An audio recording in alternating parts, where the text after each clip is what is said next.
Economics book Indian economic development chapter rural development. Majority of the poor live in rural area. ज़्यादातर गरीब लोग ग्रामीण इलाकों में रहते हैं। Where they do not have access to the basic necessities of life. जहाँ पर उन्हें लाइफ की बेसिक नेसेसिटीज़ भी पूरी नहीं हो पाती। Agriculture is the major source of livelihood in the rural sector. Mahatma Gandhi once said that the real progress of India did not mean simply the growth and expansion of the industrial urban centers. Mahatma Gandhi ने एक बार कहा था कि India की जो real growth industrial urban centres को बढ़ाने में नहीं है, mainly the development of the villages है। मतलब गांव का कितना विकास होता है उससे इंडिया का डेवलपमेंट होगा। It is because more than 2/3 of India's population. ऐसा क्यों है? क्योंकि 2/3 जो पॉपुलेशन है इंडिया की depends on agriculture that is yet to become productive enough to provide for them. 1/4 of the rural India still lives in abject poverty. 1/4 ग्रामीण population का 1/4 हिस्सा अभी भी एब्जेक्ट पॉवर्टी में रहता है। व्हाट इज रूरल डेवलपमेंट क्या है? Rural development is a comprehensive term. It essentially focuses on action for the development of areas that are lagging behind.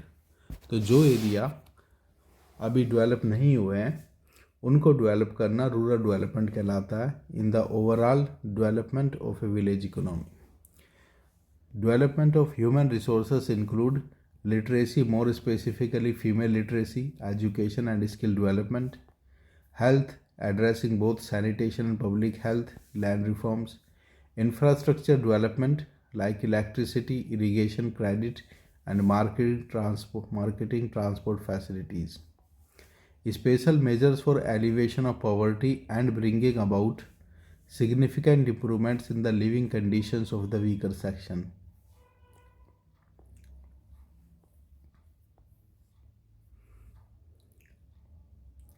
Credit. Growth of rural economy depends primarily on infusion of capital.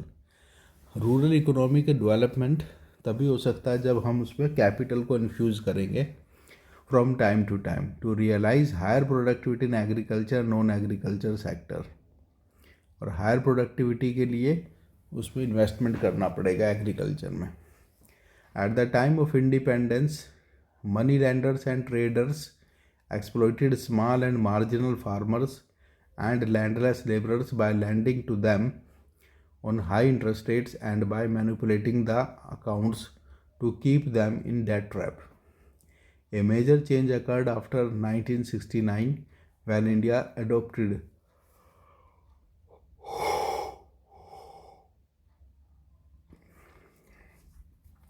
social banking and multi-agency approach to adequately meet the needs of the rural credit. NABARD, National Bank for Agriculture and Rural Development, was set up in 1982 as an apex body to coordinate the activities of all institutions involved in rural financing system. The Green Revolution was a harbinger of major changes in credit system.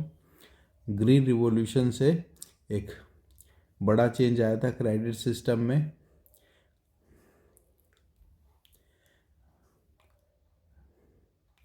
Lead to the diversification of the portfolio of rural credit, जिससे rural credit में diversification आया towards production oriented lending हुई। मतलब उधार पैसा दिया गया production के लिए एग्रीकल्चर में ग्रीन रिवॉल्यूशन के बाद। Thus, the expansion and promotion of rural banking sector has taken a backseat after reforms. To improve the situation in recent years, all the adults are encouraged to open bank accounts as a part of the scheme known as Jan Dhan Yojana.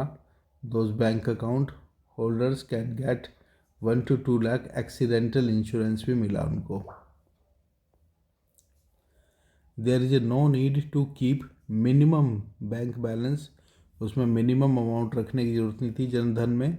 This has led to more than 40 crore people opening bank account. उसमें 40 करोड़ लोगों ने bank account खुलवाया अपना। Agriculture marketing is a process that involves the assembling, storage, processing, transportation, packaging, grading and distribution of different agricultural commodities across the country. Prior to independence, farmers, while selling their produce to traders, suffered from faulty weighing and manipulation of accounts. Independence से पहले farmer जो है वो money lender के चंगुल में फंस जाते थे, उनके अकाउंट को मैनिपुलेट किया जाता था और उनको डेट ट्रैप में फंसा लिया जाता था फार्मर्स को। The success of milk cooperatives in transforming the social and economic landscape of Gujarat. Milk cooperative society जो गुजरात के थे, उन्होंने कोऑपरेटिव सोसाइटी में काफ़ी चेंज लाइन। Some other parts of the country testimony to the role of cooperatives. वो successful हुआ और ये सक्सेस की निशानी है जो गुजरात का मिल्क कोऑपरेटिव सोसाइटी थी। Policy instruments like assurance of minimum support price, जो गवर्नमेंट ने पॉलिसी स्टार्ट की है, एमएसपी मतलब अनाज पे मिनिमम सपोर्ट प्राइस देना ही देना किसानों को for agriculture products. Maintenance of buffer stock of wheat and rice का बफर स्टॉक रखना है by food corporation of India, FCI. Distribution of food grains and sugar through PDS के थ्रू, पब्लिक डिस्ट्रीब्यूशन सिस्टम के through गरीब लोगों को अनाज देना है। These instruments are aimed at protecting the income of the farmers and providing food grains as subsidized rate to the poor. तो दोनों मेजर से किसानों को मिनिमम इनकम इंश्योर करना और गरीबों को फूड ग्रेन देना, ये रखा गया। Agriculture marketing has come a long way with the intervention of the government in various forms. तो एग्रीकल्चर मार्केटिंग के लिए गवर्नमेंट ने कई लेवल पे इंटरवीन किया।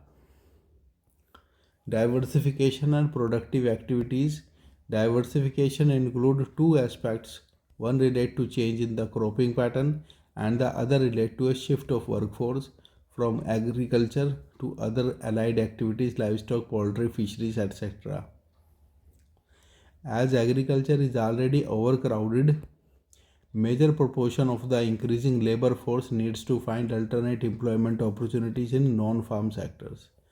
क्योंकि जो एग्रीकल्चर एक्टिविटी ओवर क्राउड हो गई है तो दूसरे नॉन फार्म सेक्टर में भी एम्प्लॉयमेंट ढूंढने की ज़रूरत है। The dynamic sub sectors include agro processing industry, food processing industry, leather industry, tourisms, ये नए वेंचर्स हैं। Majority of rural women find employment in agriculture. औरतों को तो ज़्यादातर एग्रीकल्चर में काम मिलता है। Man generally look for non farm employment. Animal husbandry in India, the farming community uses the mixed crop. India में मिक्स्ड क्रॉप पैटर्न है। Livestock farming system, cattle goats को भी पालते हैं along with the agriculture. Performance of the Indian dairy sector over the last 3 decades has been quite impressive. Dairy sector ने भी काफ़ी progress की इंडिया के।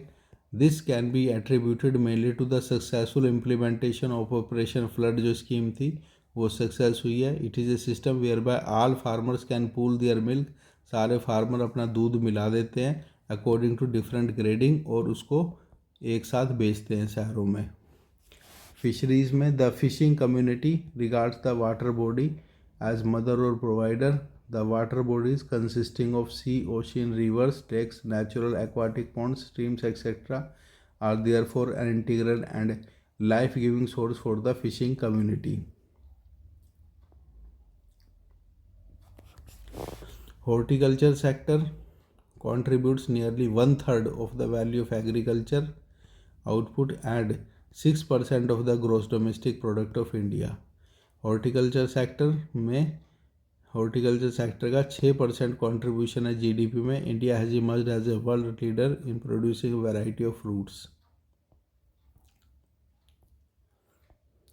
However, problems related to over fishing and pollution needed to be regulated and controlled.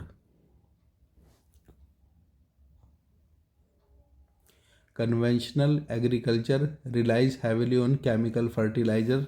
पहले की जो agriculture थी वो केमिकल फर्टिलाइज़र ही यूज़ करती थी and toxic pesticides which enter the food supply में जो घुस जाती थी, पेनिट्रेट द वाटर सोर्सेस को हार्म पहुँचाती थी, livestock deplete the soil and divest soil को ख़राब करते, डिवास्टेट नेचुरल इकोसिस्टम को ख़राब करते थे chemical fertiliser.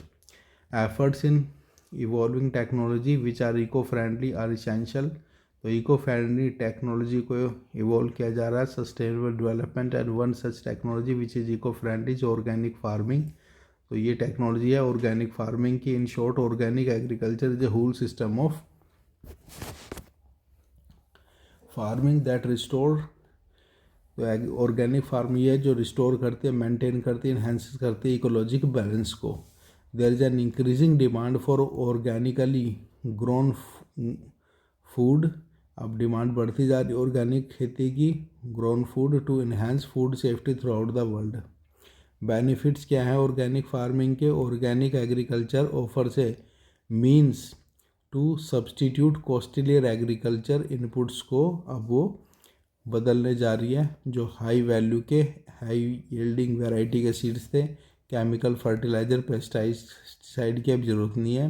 With locally produced organic inputs use कर जाता है जो कि लोकली प्रोड्यूस होती है, that are cheaper and thereby generate good returns on investment. Organic agriculture also generate income through export as the demand of organically grown crops is on rise।